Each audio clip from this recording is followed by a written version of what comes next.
اللهم صل على سیدنا محمد وعلى آل سیدنا محمد وبارک وسلم۔ نبی اکرم صلی اللہ علیہ وآلہ وسلم نے ارشاد فرمایا، بے شک دین آسان ہے، اور جو شخص دین میں سختی اختیار کرے گا تو دین اس پر غالب آ جائے گا۔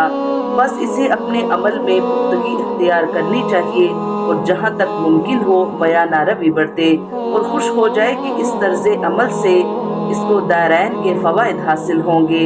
صبح اور دوپہر اور شام کو کسی قدر رات میں عبادت سے مدد حاصل کرے۔